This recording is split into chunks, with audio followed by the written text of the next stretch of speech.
Did you ever have a classmate that always asked the questions that either you didn't think of or were too embarrassed to ask?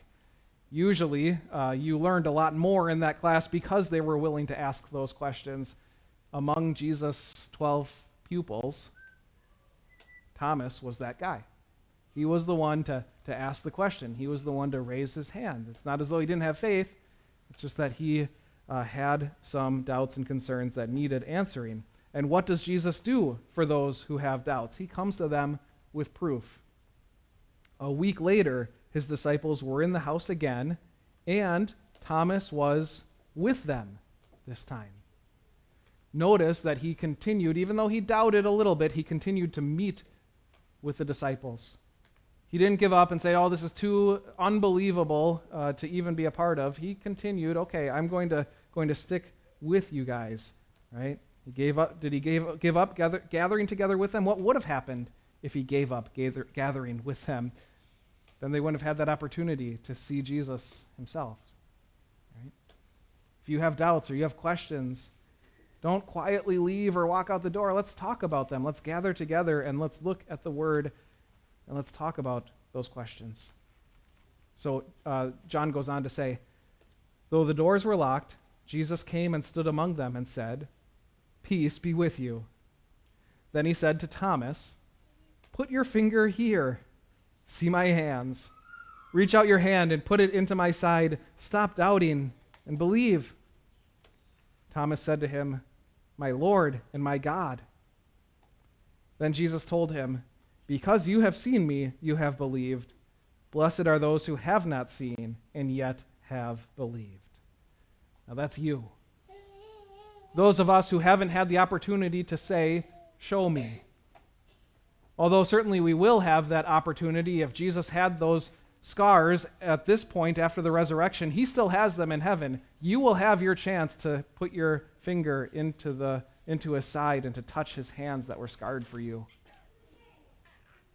But for now, you have not seen, and yet you believe. You know that your Redeemer lives, and you know this by faith. But it certainly is not blind faith. It's based on evidence and eyewitness testimony. The Bible tells us again and again that Jesus has indeed risen from the dead. And maybe you might say, wait a second, you're just using the Bible to say that the Bible is true. Of course it's going to say that about itself, but you have to realize the Bible is not just one author creating a bunch of fables or telling you some fairy tales. What's happening here is that this is a collection of writings by eyewitnesses, especially the New Testament. Almost every single book in the New Testament was written by someone who knew Jesus before he was crucified and also witnessed Jesus after he rose from the dead. Almost every book in the New Testament is written by an eyewitness who experienced these things firsthand. Think about the Apostle Matthew, who was with Jesus from the very beginning of his ministry. He wrote one of the Gospels, one of the biographies of his friend Jesus. Think about the Apostle Paul, who was a persecutor of the church. He was an enemy of the Christian church in the early going, and he had a bright future ahead of him as a Pharisee, and yet he completely changed the course of his life by converting to Christianity. Why would he do something like that? Because he witnessed the risen Christ. There's a book in the New Testament written by James, that's the half-brother of Jesus, who had doubts and concerns throughout his life and at times probably flat out denied that Jesus was who he said he was, the Son of God.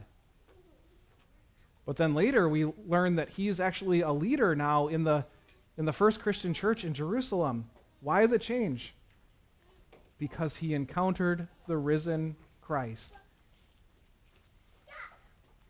The Apostle John, who was in Jesus' inner circle and got to work more closely with Jesus and more often with Jesus than the other disciples did, he's the one that's writing these words for us here. He's the gospel writer that tells us about the things that happened here. And at the end of this section, he says that Jesus performed many other signs in the presence of his disciples, which are not recorded in this book. But these are written that you may believe that Jesus is the Messiah, the Son of God, and that by believing you may have life in his name. He's breaking the fourth wall. He's no longer talking about Jesus and the events that happened and Thomas said this and that. What he's doing now is he's reaching out to you, dear reader, and saying, I am writing this as an eyewitness to let you know that these things happened so that you may believe, so that you have this proof that Jesus is the Christ, the Son of God, and that by believing you may have life in his name. Right? This is proof for you. And where there is proof, there is also peace.